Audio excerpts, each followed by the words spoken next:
I mean, come on. What? No. No. Come on. Come on. What? What? The goddess of marriage?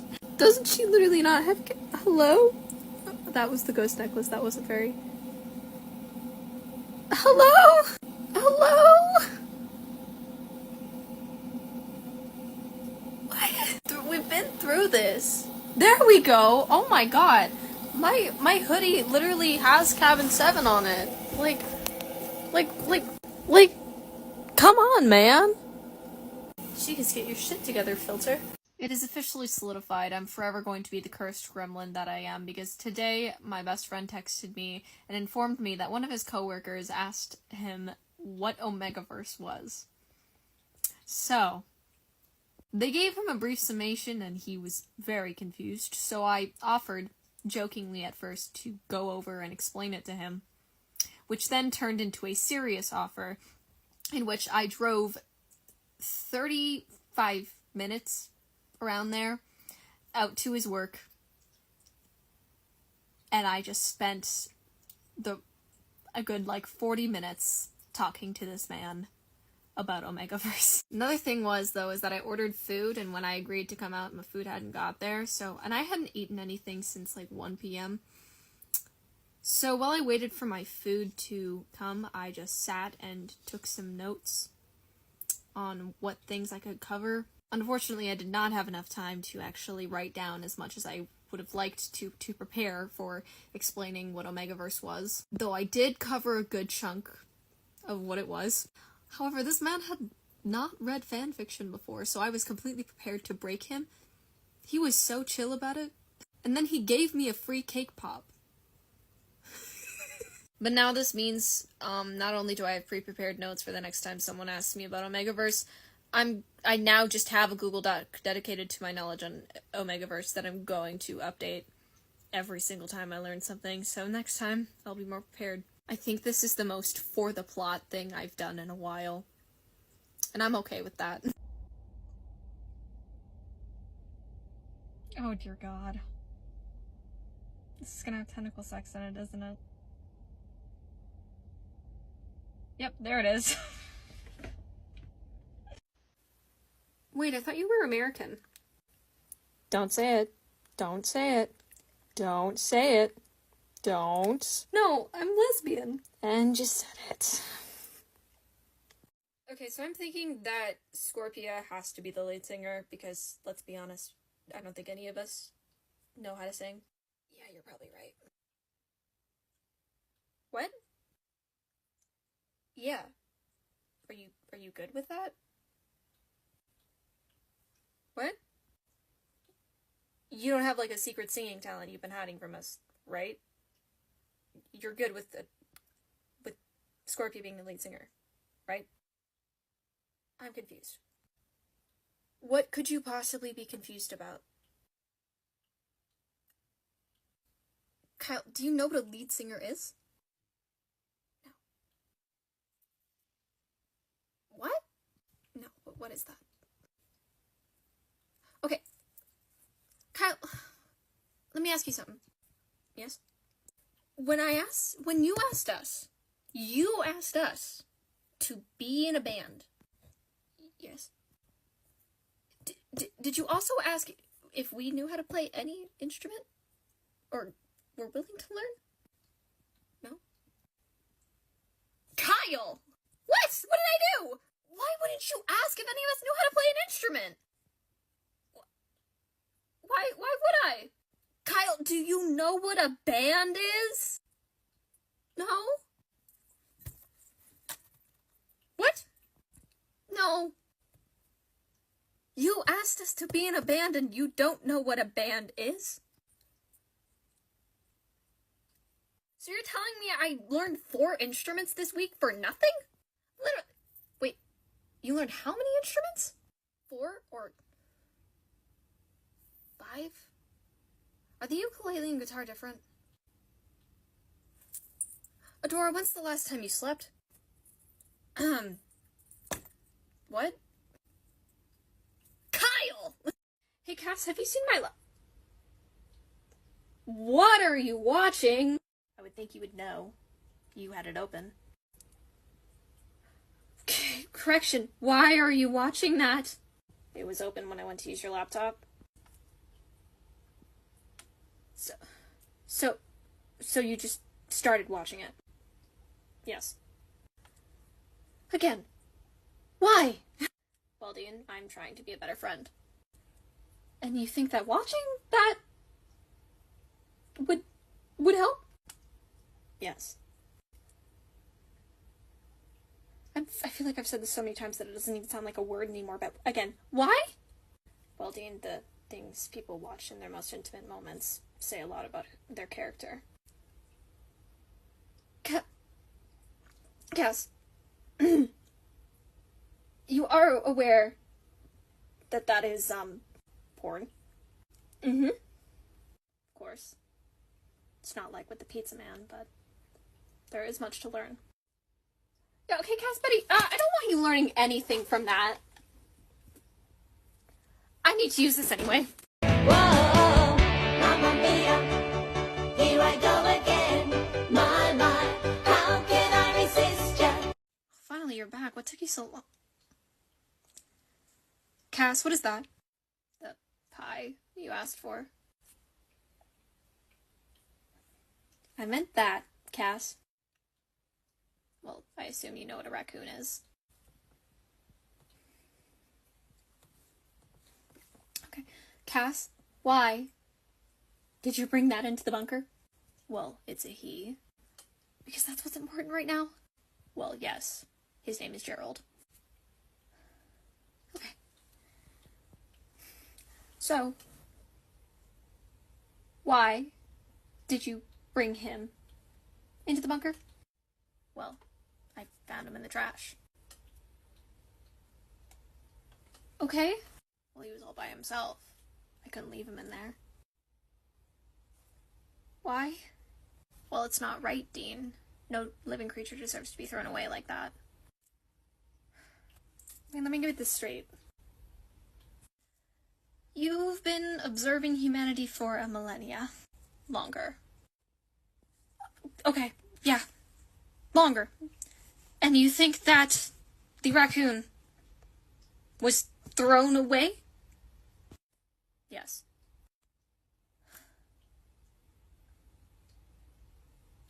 Cass, he was looking for food. Yes, that's why I brought him with me. No creature deserves to eat garbage.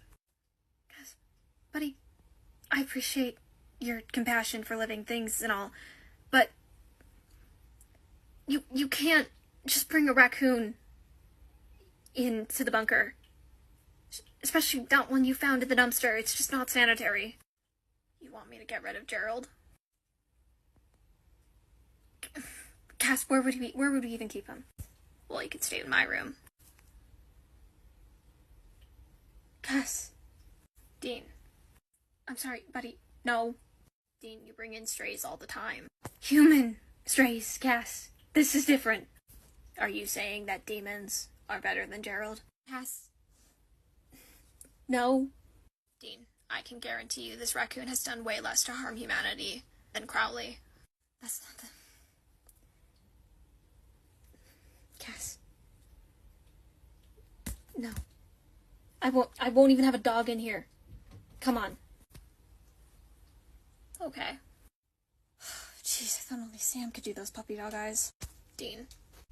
What? It's raining out. Dean, I don't want Gerald to freeze. Please. If he destroys any of my shit, he's out of here. Capiche? Yeah, I capiche. Gerald, do you capiche? He capiches. I need a drink. Do you ever love a ship so much that you just, like, want to kill yourself? Girl, what? I don't know, man, it's rough out here. Wait, you... What? I'm having a bad time. Why? What if I just want to be happy? Girl, maybe don't stop consuming the media with this ship. Why does it make you so upset? Oh, because the ship isn't canon. RIP. Do you want to explain more? It was queer-baited for 12 years, and the actor who played one of the characters said, yeah, I mean, he was in love. But everyone else is like... The writers, first of all, were like, fuck that, and so was the network. And, some of the other actors decide that they get to have a say in it, too, sometimes, and are like, well, nah. The fact that he said I cared about the whole world because of you was a platonic thing. Nothing else going on there, even though, again, the actor who said that line was like, yeah, no, bestie, that was anything but platonic. 12 years? Yes. Did I mention I'm having a bad time? Yeah, you did. They queer-baited for 12 years? Indeed they did. How? You tell me. I'm rewatching it right now. The character's introduced in season 4. I'm on season 5 right now, and the amount of scenes that I've seen, the character is, like, he's a reoccurring character introduced in season 4, but isn't in every single episode. He's in, I don't even know, maybe 9 episodes in the first season he's in. I could be wrong, but the amount of scenes I've watched with them where I was like, are they gonna kiss? I fully, like, it looks like they're gonna, why are they so close together? Just kiss. What is happening? Right, okay. So why, again, do you wanna explain why you're putting all this mental energy into, a ship that isn't canon, that was queer-baited for 12 years?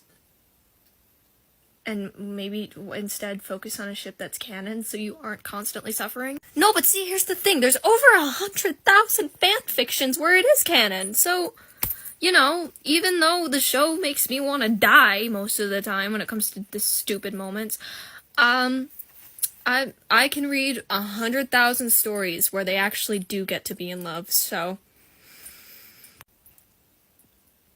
where does the loving it so much that you want to kill yourself come in? Oh, every moment that I watch the show.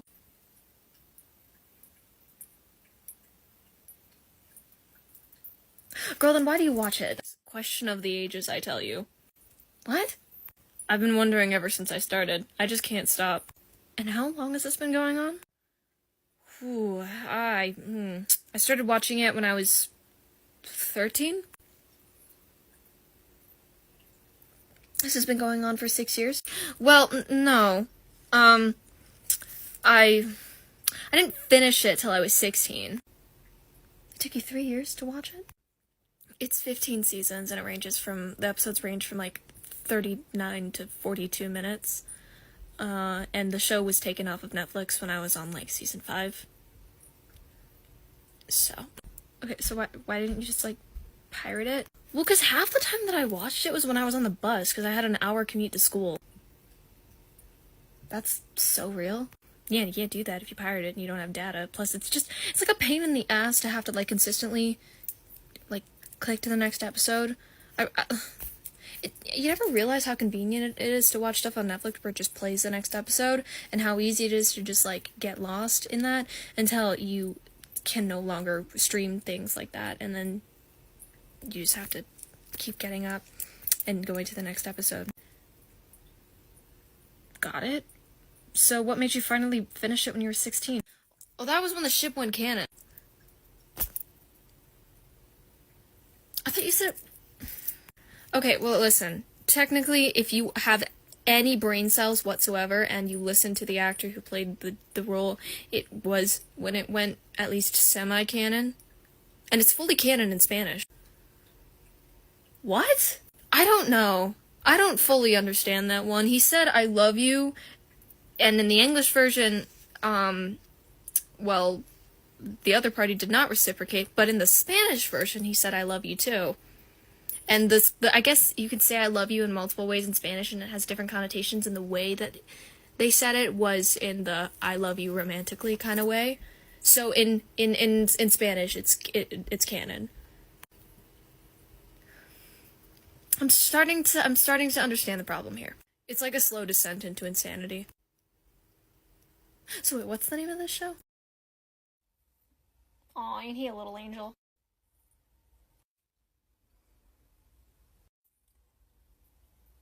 Angels don't sleep. Sam, I've got a bad feeling about this. You'd be nuts to have a good feeling about it. You know what I mean. Detroit. He always said you'd jump your bones in Detroit. Here we are. Here we are. Maybe this is him rolling out the red carpet. Maybe he knows something that we don't. Dean, I'm sure he knows a buttload that we don't. We just gotta hope that he doesn't know about the rings. On the subject of that, though, there's something I gotta talk to you about. What? This thing goes our way, and I triple Lindy into the box. You know I'm not coming back. Yeah, I'm aware. So you gotta promise me something. Okay, yeah, anything. You gotta promise not to try to bring me back. What? No, I didn't sign up for that. Dean, your hell is gonna make my tour look like Graceland. And you want me to just sit by and do nothing? Once the cage is shut, you can't go poking at it, Dean. It's too risky. No. As if I'm just gonna let you rot in there? Yeah, you are. You don't have a choice. You can't make me do this. I'm sorry, Dean. You have to. So then what am I supposed to do? Well, for one, you stop dicking around and tell Cass how you feel.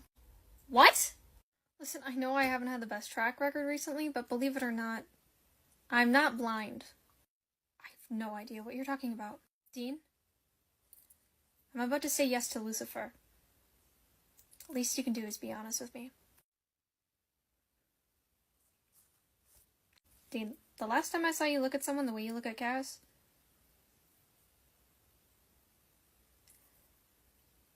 was with Cassie. And saying that out loud, I'm realizing, wow, you really have a type, don't you? What? I'm dying, Dean. Please. I've known for a while. You don't gotta hide it.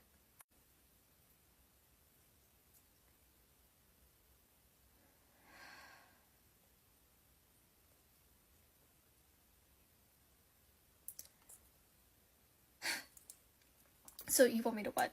Shack up with an angel? I mean, he's not really an angel anymore. And then what? Lose the first person I've had any kind of connection to? Other than you? I think it's gonna take a lot more than that to lose Casting. Well, he's an angel. Isn't that, like... Doesn't that go against his whole moral code or whatever? No? That was, No? Also, I think that angels technically don't have a gender, and it's only his vessel that has a gender. So, I don't think I understand what you think is going to happen here. I tell an angel I have feelings for him. An angel in the vessel of a man, no less. For starters, yes. And then what? If he feels the same way, which is such a big if, what do you want us to do? Get a house? Get a 9-to-5?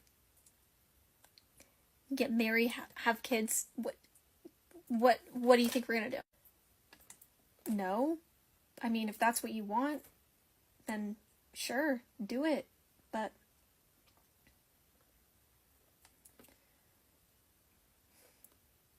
I honestly don't think that abandoning the hunt is gonna make you happy. If I'm wrong, I mean, do it. I just want you to be happy without me. And what do you think doing what you're telling me to is gonna make that happen? Because, Dean, you are not historically great at letting people love you. And I think you have a real chance here. I think it's a risk that's worth it. I think it's a risk that'll lead to you being happier than you have been ever, if I'm being honest. You know I'm gonna have to come out to Bobby if I do this, right? Dean, I think he already knows. What? think the only person who didn't know was Dad. And well, it's Dad, so. On that subject, though, what do you identify as? I'm only telling you because you're dying, got it? Got it? Bisexual. Really? Where'd you learn that term? Oh, bite me. What? I'm just wondering. Just never thought I would hear you. Never thought. I spent enough time on my own to meet some people. Really? And you never mentioned this? Of course I didn't. Well, I'm glad you told me, even though the only reason you're telling me is because I'm dying. Please just think about what I said.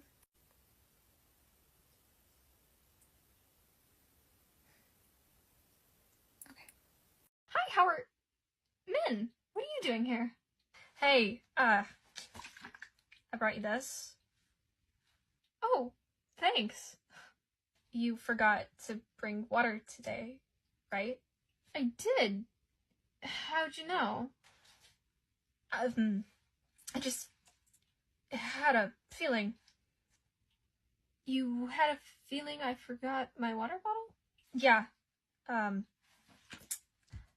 Okay, thanks. I'm gonna go put this in the back, but I'll be right back out.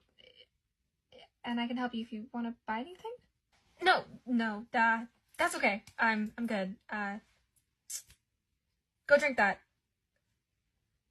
I'll see you in class tomorrow? Yeah, I'll go do that. See you tomorrow.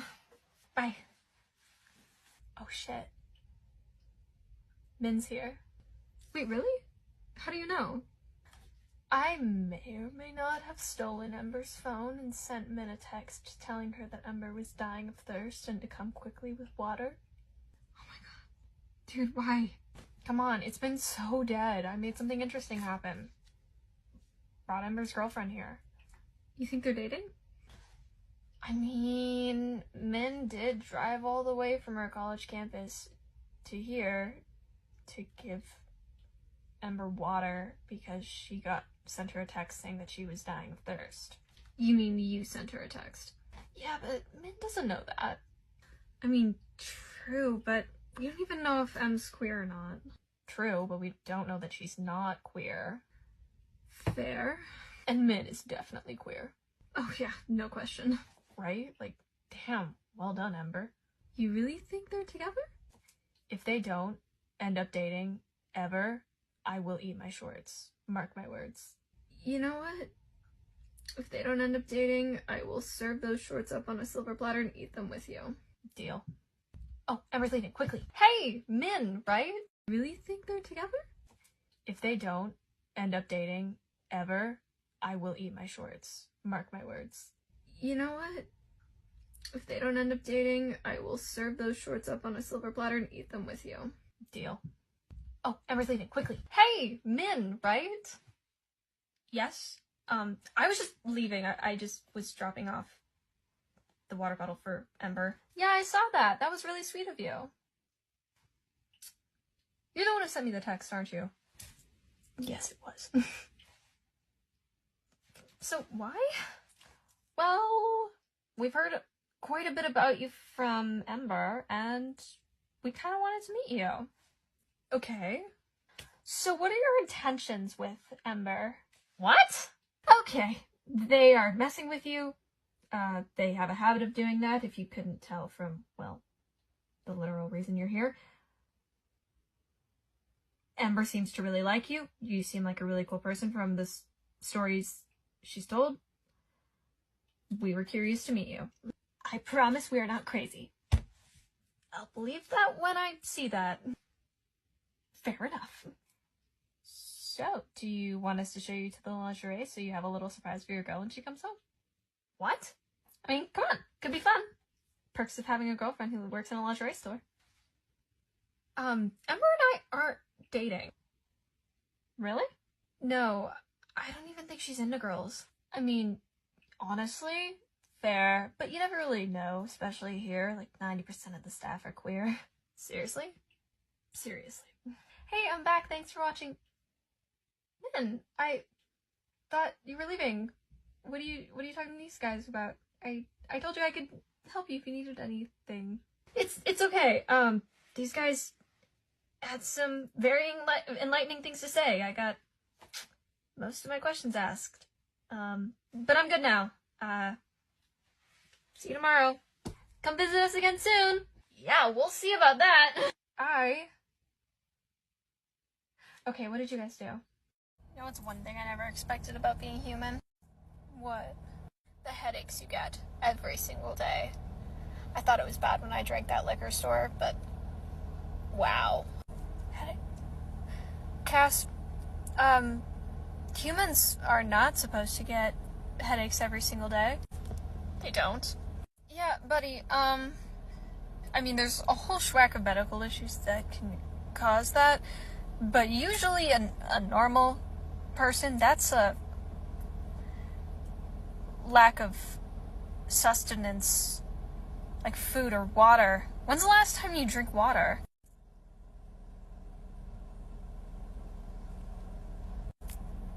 Yeah, that's the problem.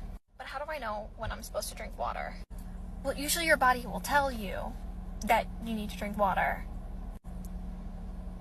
Does it also tell you when you need to eat before it hurts? Yeah, usually, yeah. I don't have that. What do you mean you don't have that? I don't think I was built with that. I don't know if that's an angel thing or just a me thing. Honestly, Cass, I'd like to say it's just an angel thing, but I think it might just be a you thing. So how often should I be drinking water? Identity porn. Oof, this is like one of my favorite narrative kinks, I'm not even gonna lie. So the reason that you read it and you don't see smut is because the use of the term porn in this context, it's not actually because it has anything to do with smut. It can, but it doesn't necessarily have anything to do with smut. It is actually because it is what is defined as a narrative kink, which is an element in fiction that readers are particularly interested, sometimes on a visceral level. So identity porn means that the characters that the story is focused on, they typically have a secret identity, and the story will focus a lot on the consequences of having said secret identity. You see that a lot in superhero stories. It is most commonly used in like superhero or spy stories. And if you're like me and you learn best through applying concepts and through like examples, the best example I can give for you of identity porn is in Miraculous Tales of Ladybug and Cat Noir. I'm sure there's a narrative piece out there that has done it better, but I have never seen identity porn utilized to the level that it is on Miraculous Ladybug. Like, the only thing that compares is Sailor Moon. And Sailor Moon didn't milk it for 8 years. Now, if you haven't seen Miraculous Tales of Ladybug and Cat Noir, don't start. You can never escape. But how identity porn is utilized starts with, well, Ladybug and Cat Noir, they're superheroes. They're heroes of Paris. And their identities are secret to the public. You know, typical hero story. However, due to the nature of the villain they face and their powers and what the villain itself is after, they cannot know each other's identities. Ladybug and Cat Noir cannot know each other's secret identities. Mainly because the main villain they're facing throughout the series, Hawkmoth, as of late, he's known as Monarch, but for the first bit of the show, he's known as Hawkmoth. His power is to basically mind control people who are, like, vulnerable, and in doing so, he kind of forms a psychic link with them and can read their thoughts. So if they know each other's secret identity, and one of them ends up akumatized, well, then he knows both their secret identities suddenly. So that's the primary reason. Now you would expect they're teenagers. That's going to affect them in a typical way. It would affect superheroes. Oh no. No. They take it to the next fucking level. So, Ladybug and Cat Noir are in real life known as these people named Marinette and Adrian. Marinette and Adrian go to school together. Now, Marinette has a crush on Adrian. She cannot, talk to him about it. It's a whole thing. That's a whole thing. But anyway, she has a crush on Adrian. Throughout the whole series, she has feelings for Adrian. Adrian likes Ladybug. Ladybug, specifically. Now, him as Cat Noir is, constantly hitting on Ladybug. Ladybug is constantly rejecting him because she's in love with someone else. Adrian. Who is Cat Noir. She is rejecting Cat Noir for Cat Noir. You think it would stop there? No. Because they all think Ladybug, Cat Noir, Adrian, and Marinette are separate people. There are 4 separate ships that, exist. 4 different relationship dynamics that exist for them. There's Ladybug and Cat Noir, Lady Noir, partners in crime, have truly some of the best chemistry on the show, honestly. They're genuinely friends. They genuinely care about each other and would die for each other. The only kind of part about it is, Cat Noir just constantly hitting on Ladybug, and Ladybug is a bit oblivious to it. She doesn't, think he's serious for a while, which is a whole thing. Anyway, the other side of it is Adrianette, Marinette and Adrian. Honestly, I've never been a big Adrianette fan, which again is ridiculous, because I do think they should be together. I think that they're in love, and I ship them. But Adrianette is not my preferred, variation of the secret identities, primarily just because the way that they write Marinette, and how she treats her feelings for Adrian, it's just fucking weird. But anyway, moving on is, we also got Ladybug and Adrian, which I think is actually the worst of the love square. Again, the love square, but that is between 2 people. Because they are, the least themselves and the most, flustered and unable to communicate with each other in that variation. You don't see it, a lot in the series, but it's, they are the least like themselves when they are in those forms. And then you have my personal favorite, Marisha, which is Cat Noir and Marinette, because they are the most themselves like that. It is shown time and time again that Adrian feels the most himself as Cat Noir and doesn't feel any pressure to be any certain way when he is Cat Noir. He's a new person, he's his own person, this is who I am fully. And then Marinette on the flip side has a harder time and a more difficulty being kind of a people pleaser when it comes to being Ladybug, versus when she's just Marinette, and especially when she's Marinette with Cat Noir, who she feels a genuine connection to, and when Cat Noir is not hitting on her. They just have the best dynamic. It's a fucking love square between 2 people because they don't know each other's goddamn identities. And as of late, one of the square has become canon, which is great, amazing, awesome. But they still don't know each other's identities, so they're still constantly especially as Ladybug and Cat Noir, they talk about each other not knowing they're talking about each other because they're dating as their civilian personas. You think it would stop there? No. Of course, obviously the secret identity thing also applies to their real life, their families, their friends. That's a whole thing. That is constantly a thing. But the main villain they're facing, sorry, this is a spoiler, but also if you have any amount of brain power, you can kind of tell. The villain is Adrian's dad. Again, I'm sure other series have done it to this extent, but I wish I was joking when I say that, when I watch this show, I sometimes feel like I need to scream or throw up. I am so, distressed.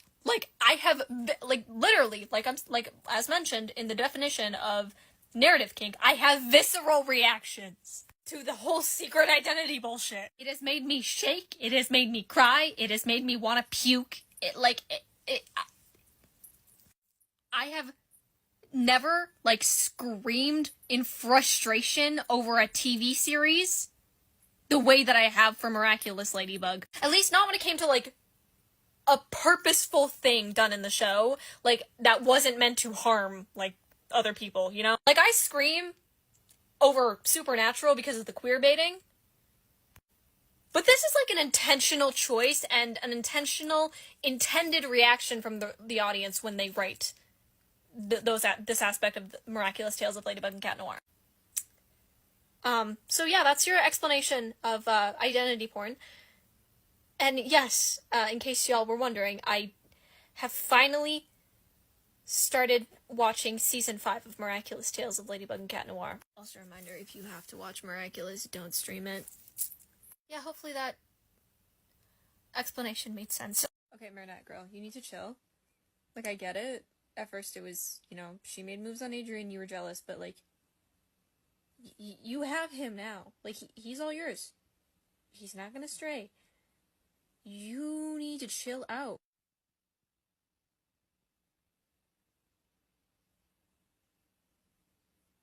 Girl, that's not why I hate her. That has never been why I hated her. Everything you've ever... There's never been proof for all these claims you've made about her lying. Marinette, come on. Alia? What? How did you meet Lila? I interviewed her for the Lady Blog? Yeah. And why did you do that? Because she said Ladybug saved her life and that her and Ladybug were close friends? Right.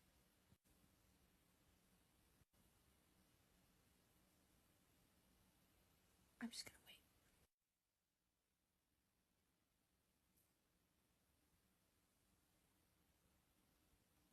wait. Oh. There it is. Oh my god. Oh my god. Oh my god. I'm the idiot. I mean, you said it. Oh my god. Wait, what am I missing here? Like, I know. How. She's a liar.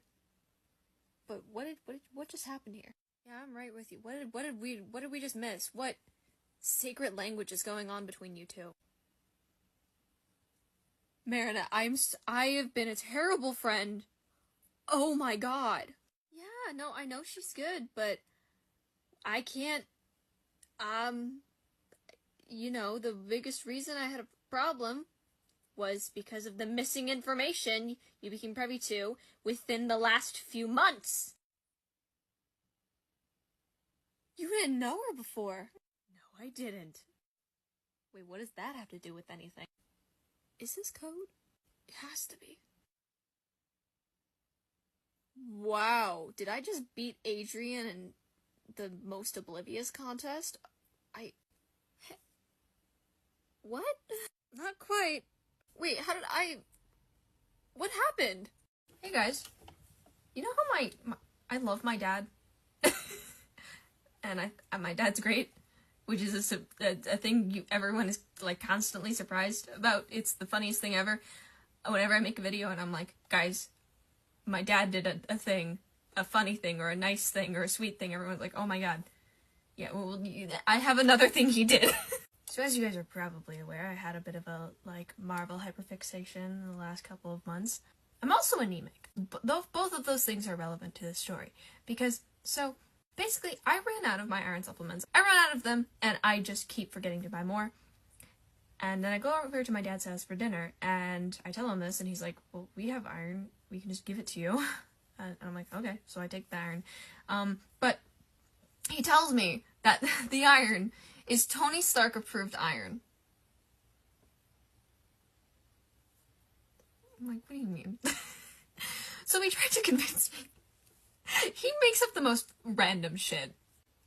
Like, for no reason. This is his sense of humor. He makes up random shit for us to be like, this did not happen. He's like, no, it did. He's not like actually gaslighting us. He's literally just, he's just doing it to mess with us. We know he's joking, but the fact that he just like keeps going with it, it makes it funnier. Like, that's just how he is. That's his sense of humor. But anyway, he tried to convince me that Robert Downey Jr. did a commercial for iron supplements at some point. And as much as I was like, I know you're messing with me, I was also like, I really want this to be true. So I looked it up and it doesn't exist. I think that's honestly truly really disappointing that like there aren't iron supplements that exist that are, you know, any like Iron Man themed. I think that's really sad, but it's fine. Anyway, a few weeks after this ordeal, all the while my dad, anytime we refer to iron, like me taking iron, he always like refers to it as the Tony Stark approved iron. A few weeks after this, he sends me a text message that says, I got you Tony Stark approved iron.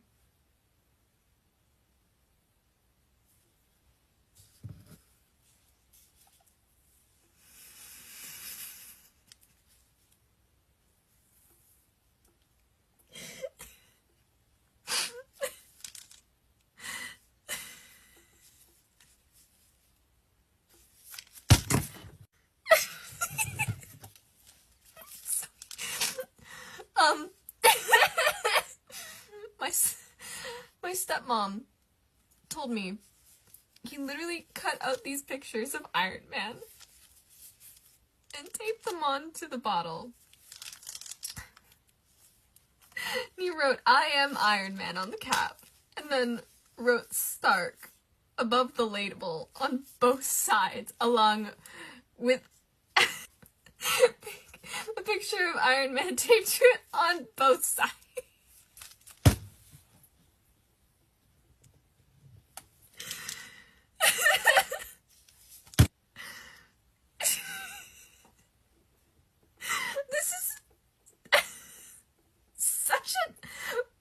This is such a, like, my dad thing to do. This is so, and I'm just sitting here, I'm like, this is why my sense of humor is the way it is.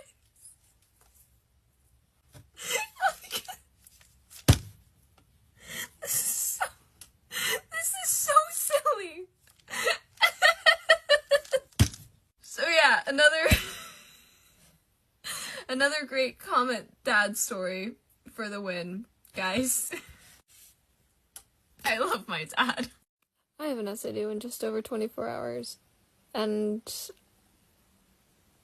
instead of working on it, I decided to stay up until almost 4 to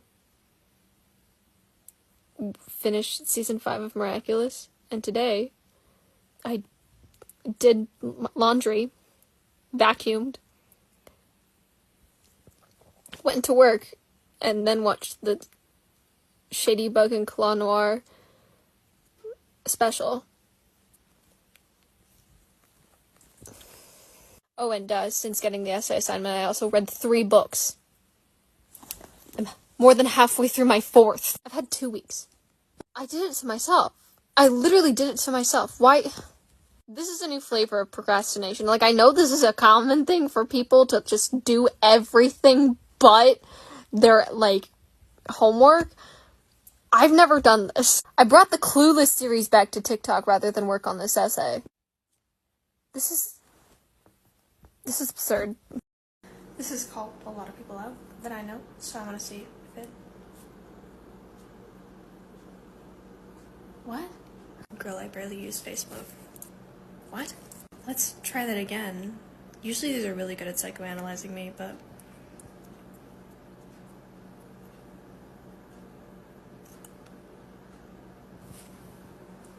Okay.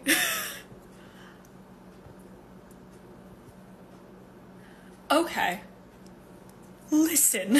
I'll take it a step further and say that the reason that Cat Noir, like Adrian is most himself as Cat Noir, also comes from the fact that no one knows that Adrian is Cat Noir, specifically his dad and Natalie, the people who have the rings. So in that situation, not only is no one telling him what to do, but no one who has any control over him is telling him what to do.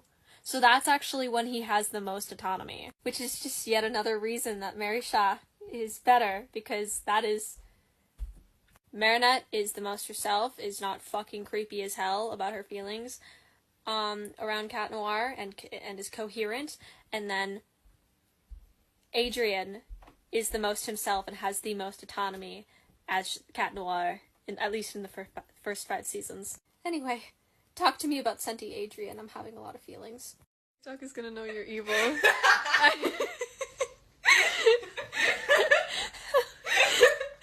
dare you? I had to!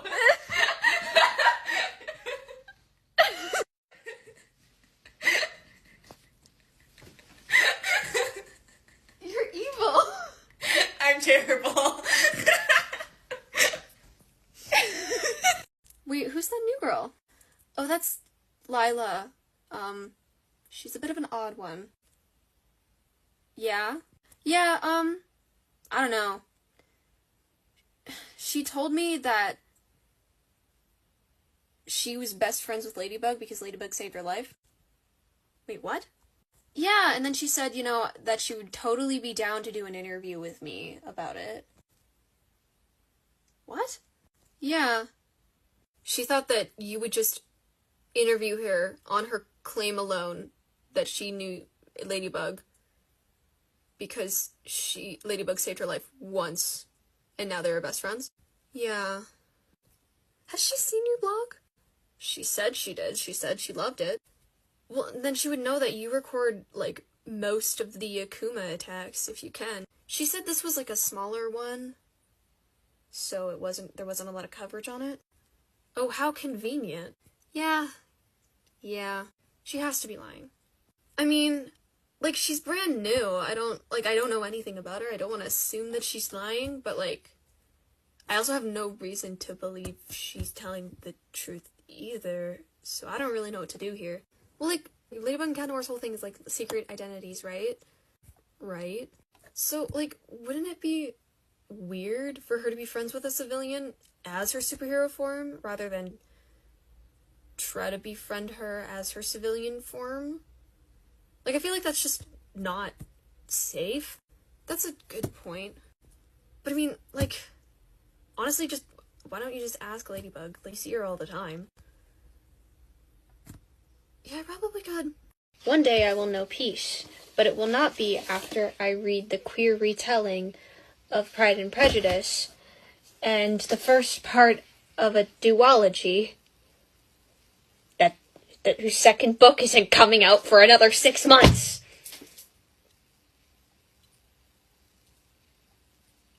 And I read them both in 24 hours. On one hand, I want a book that'll make me feel the way this book made me feel, and I don't know where to look for that. On the other hand, I just want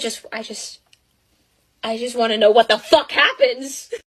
Happy 10-year anniversary to the movie that was named after the character that got only 8 minutes of screen time and 13 lines and still stole the show. Bucky Barnes, you are constantly underappreciated by everyone over at Marvel, but fans are obsessed with you. I would die for you. You know, of all the places in Canada that Deadpool could have been from, it is both absolutely hysterical and totally in character for it to have been fucking Saskatchewan. The most unrealistic thing about that is the fact that he's not still there. Though actually, you know what, now that I'm considering it, it does make sense that he left, considering the nature of his job. He would not have been able to get away with that shit because everyone in Saskatchewan somehow knows each other. If he did that job in Saskatchewan, they would have figured him out in like a week, because that would probably have been the most interesting thing to happen there. Peace and love, my stepdad is from...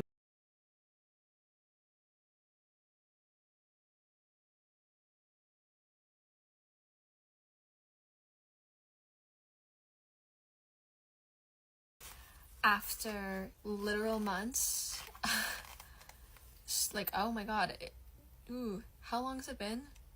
Since September? 9 months at this point?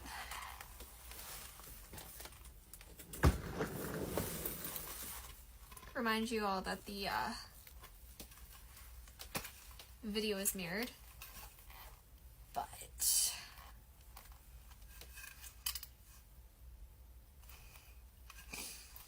I have to fix the strap on this, but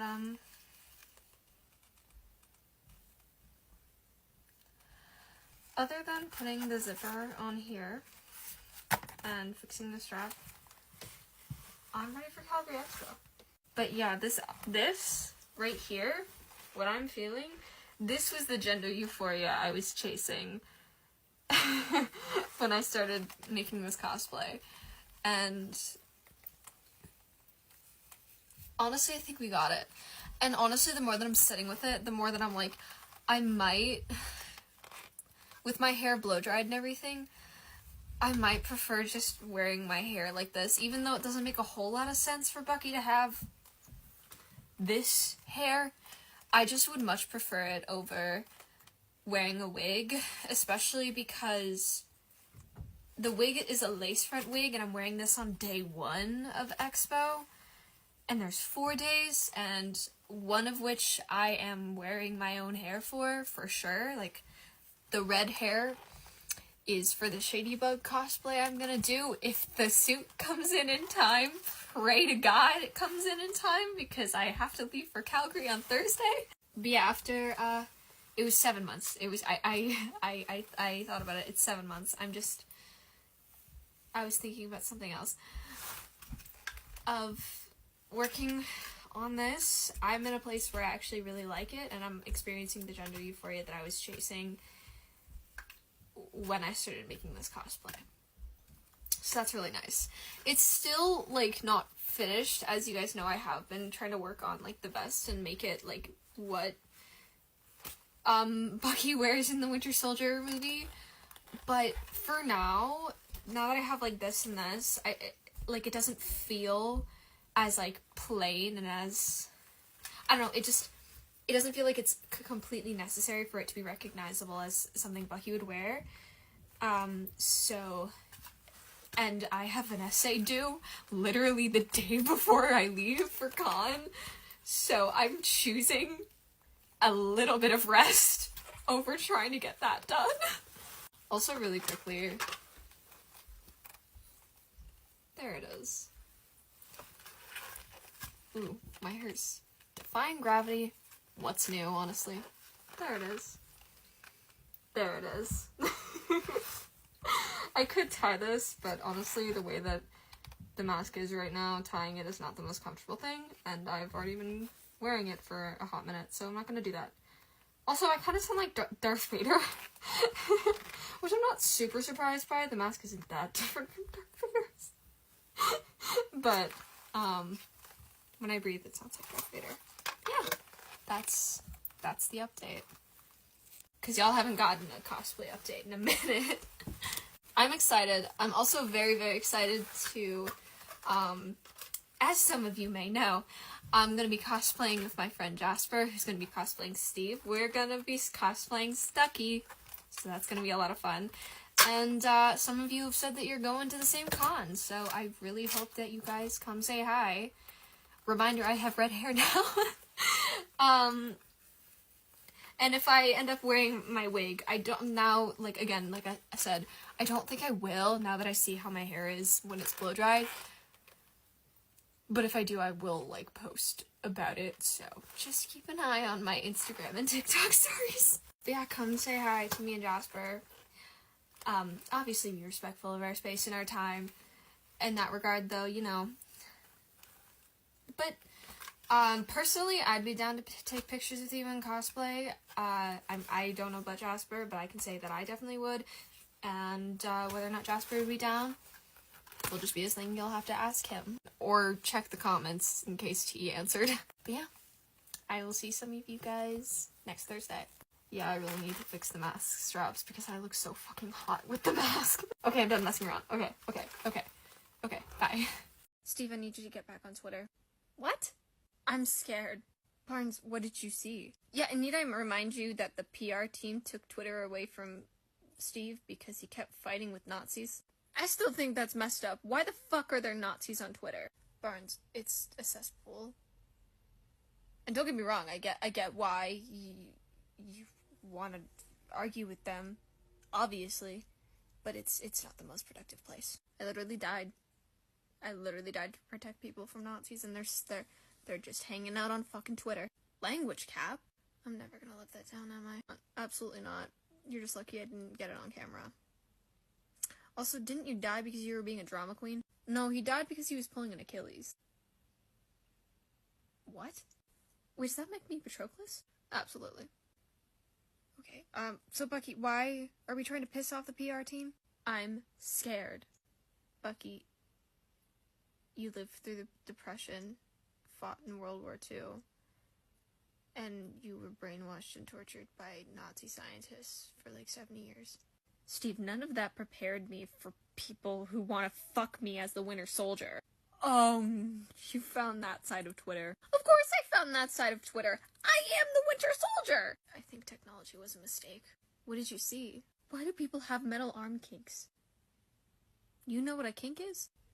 Yes, do you want me to go into vivid detail on how I know? No, thank you. That's what I thought.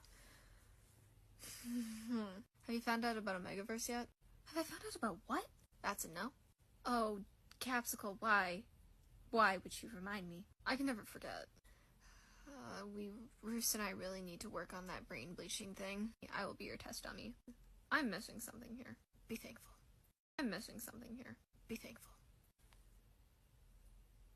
I'm morbidly curious, but for the minimal sanity I have left, I think I need to let it go. That's smart. But, okay, Steve, can you please? Please. Please, just, I need you back on Twitter. Just tell them it's not hot to be a brainwashed assassin. Well, I mean, I don't think that they think it's hot to be a brainwashed assassin. I just think they think you're hot. That's not better. I don't really blame them.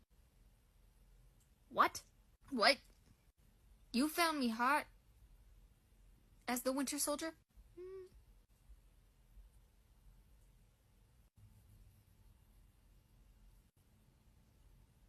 What the fuck, Steve? Listen, the emotional turmoil wasn't fun, but... like, theoretically, if I didn't know you... I think I need to, like, put you in timeout. Oh my god. Timeout? I didn't know you were into that. Oh, he's not, but it's deserved. Don't tell me you didn't think it was hot that I raided an entire Hydra base on my own and rescued over 200 men. That's different! So you did find that hot. What? This is escalating quickly. I think we should leave. You know, I'm not great at writing essays, but I imagine that my social teacher reading this source analysis, where one of the sources is a statement from Justin Trudeau from 2015, where he essentially described the mistreatment of Indigenous people as a stumble. I think when he's grading this, he's going to be able to feel how difficult it was for me to refrain from yelling. Since when writing this specific sentence, statements like this from white male politicians, especially one whose father was the Prime Minister of Canada while the residential schools were still active, is simultaneously expected, but also absolutely baffling. It takes so much privilege and, honestly, lack of empathy for a person to care so little for the lives of Canada's Indigenous people that they can refer to something as gruesome as our treatment of Indigenous people as a stumble. This essay is killing me, but it's been kind of nice to go off over that fucking statement, because what the fuck do you mean? Oh, for Canada's Indigenous people, life hasn't always been easy, equitable, or fair. That's putting it a little lightly, Justin. Well, I know the statement is from almost 10 years ago, but at the same time, reading that is just kind of making me even less surprised that he, has chosen to support Israel. Because, yeah, if you can refer to the attempted genocide and ethnic cleansing of Indigenous people as a stumble, yeah, no shit, you're not gonna care about the Palestinians. Anyway, I have to finish this, and I have to finish curling my wig, but yeah, I thought I would share. And historians will call them close friends, besties, roommates, colleagues, anything but lovers. History hates lovers, sidekicks, family, good pals, buddies.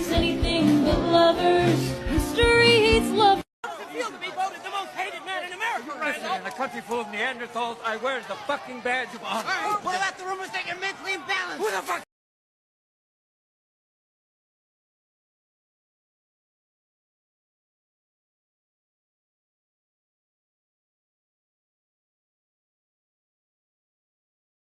And you know what? What was that? Okay, Jane.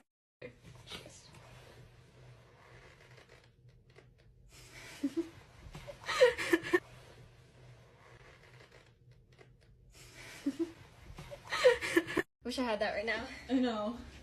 It'd be great. Just not trying to sit on you. What? You don't want to sit on me?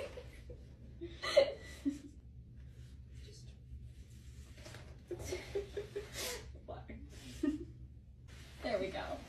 Got some good scenes, hopefully. Oh my gosh. I'm stuck. Oh. I'm just gonna sit. And then, a coherent thought about a fic I read. I find it very amusing that, again, I was hesitant to say this. I'm like, girl, private Google Doc. What is someone gonna hack into your Google Doc and see you saying, girl, I kind of wish there was more pregnant Bucky. I mean, he's judging me. And I mean, fair, same. I mean, so is he. And he probably is too. And the two Deadpool. Oh yeah, no, the Deadpool print I have is literally staring directly at me. I don't think you have a leg to stand on. I'm talking to a poster.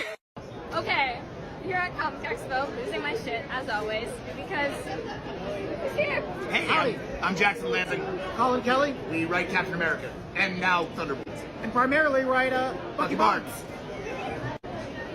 As you guys know, my mental illness, my mental illness. The tattoo artist who did this is actually here, so if they see this, It's an awesome tattoo. losing my mind a little bit. Alright, so we talked earlier about like Bucky and Steve and how much we love them. Yeah. And I just, want to bring this up again. Thoughts on Stucky's romance? 100%. So I think the interesting thing about Stucky as a ship, as a framework to think about the characters is that it speaks to a closeness between these two men. Yeah. It speaks to an emotional bond that they have that people, and fanfic is inevitably going to do this, that people want to see explored romantically, that they want to see explored sexually, whatever, that they want to see it explored in different directions. For sure. What I find really useful about, as the guys who are writing it canonically, right? And we are two best friends, it has to be understood. Yeah, the thing that we do is we try to take those ideas of vulnerable male friendship and bring it into stories that can express that in an emotional way. So like, we have this beat in Sentinel pretty early on where Bucky and Steve find themselves on either side of this problem, and our whole story is about kind of tearing at their love for each other until they have to sort of come around on it. On this page, if it is the end of me, there we go. So we have this page that gets shared a lot, which is the two of them hugging and Steve reminding Bucky that he's never alone. Now, you can read this page in any way that you want, right? But the thing that it means to us, the thing that it has inevitably always meant to us, is the idea that what Bucky and Steve are each other's safe place. Steve is always going to accept Bucky where Bucky lives, and Bucky is going to accept Steve where Steve lives. Even when they're driving, the other guy's driving you absolutely insane. And you do, it literally ends up on different sides of a fight. At the core, there's that fundamental love. Yes. And that's where that healthy relationship is, and that's what always brings you back to your best friend, even when he's driving you insane. And so that's the thing, like, as a queer romance to a platonic friendship, literally in either case, I think the important part is that there is a honest emotional love between these two characters Yeah, that and you talked about how allows that them to be kinda people. relates to you two as well. Like Yeah, your 100%. friendship. Exactly. 15 years, we've been working together for 15 years, have known each other for 20. Yeah. We each share one brain cell, and we use it to write the most heart-wrenching comic books we possibly can. Yeah, and you're saying how it's important to like represent, dissect like toxic masculinity. It's a and having- huge, yeah, it's a huge male part of our friendships. work. Yeah, we really tried from the first book we did. It's called Hackers, which is about literally a sort of popular, handsome dude and his very intelligent autistic friend who love each other very much but have no idea how to say it. Basically, that whole book is just these two guys learning to be like, I love you. And like, I think it's really hard for men who are conditioned, especially people who grow up male, who are conditioned with a lot of like toxic masculinity, to open themselves up even to other men. Like, even just to anybody else, you have a really hard time opening that space. And so what we love to do is write best friends. We wrote Luke and Danny kicking the absolute shit out of each other in Timeless, and yet at the end of the day, what is this book actually about? It's about this moment where Luke and Danny are able to look at each other over the end of this thing and be like, I wish it wasn't you who had to kill me in the end. Like, it's just this vulnerability between these two men. It's not about the punching, it's not about the violence, it's about the catharsis at the other side of it. And so I hope that people can read our books and they can see queer subtext where queer subtext exists, which often queer text exists in our work, but also a lot of queer subtext. But then they can also observe straight subtext, weirdly, and other ways to enjoy the friendships that are in their lives. As we said earlier, it's like, love is not a binary, right? It's a spectrum, and you can find yourself anywhere on that spectrum. Yeah, one thing I kind of just wanted to add as well, like my two best friends, I consider them my platonic soulmates. They're both, one of them is more masculine presenting, one of them is a man, and people are constantly like, are you guys dating? No. Yeah. No, but this is my soulmate. I would go to the ends of the earth for you. And that's a big thing too with Steve and Bucky, is regardless of if they are romantically involved, I think a big thing with them is that, to me, they're soulmates. You know, no matter the context, really. We completely agree. I completely agree. Like, that's another thing with Marvel too, is that they have so many like different love interests depending on the comic. Yes. And so many deep, robust friendships in that same way. Like, Marvel, it's one of the great things about Marvel is that they are all, in some text, people. Very few gods.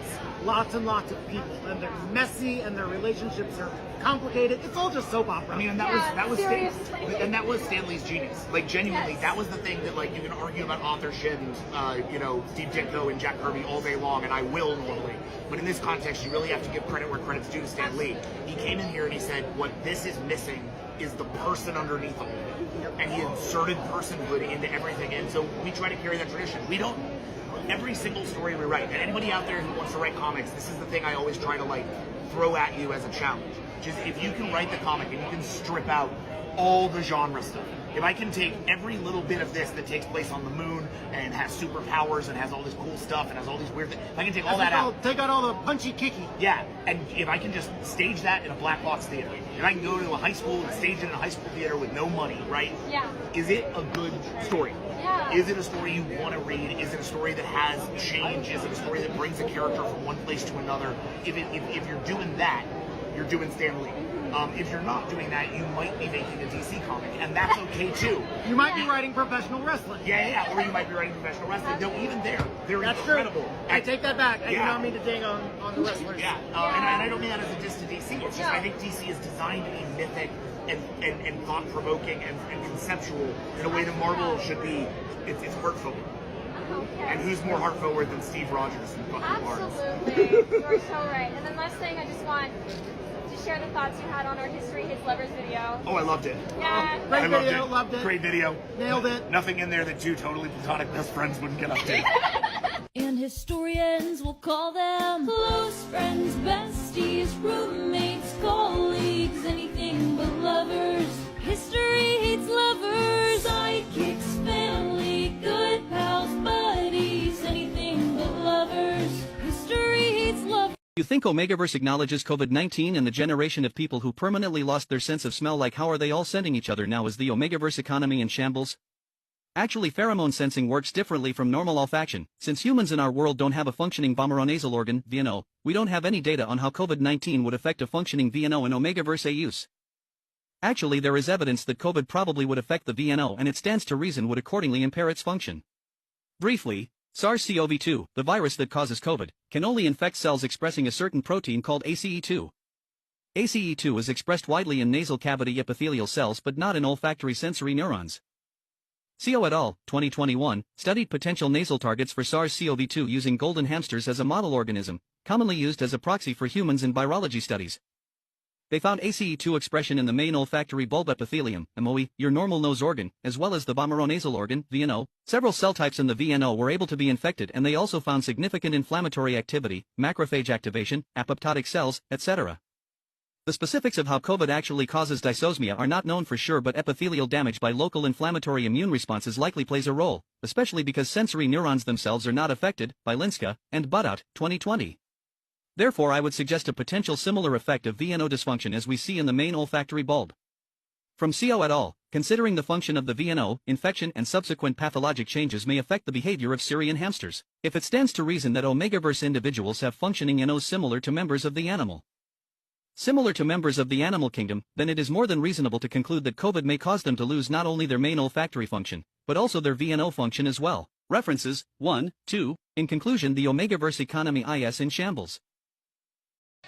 Let's go.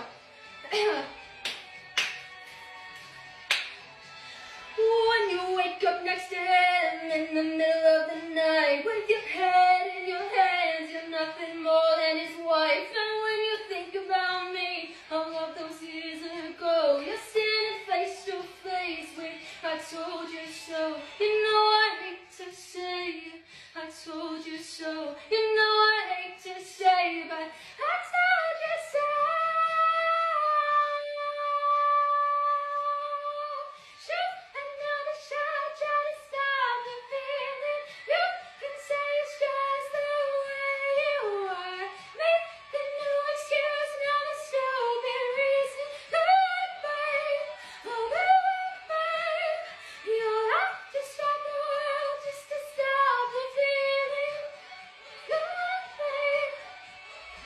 You'll have to stop the world just to stop the feeling. You'll have to stop the world just to stop the feeling. Have to stop the world just to stop the feeling. You'll have to stop the world just to stop the feeling. Christ Chapel. Oh my goodness.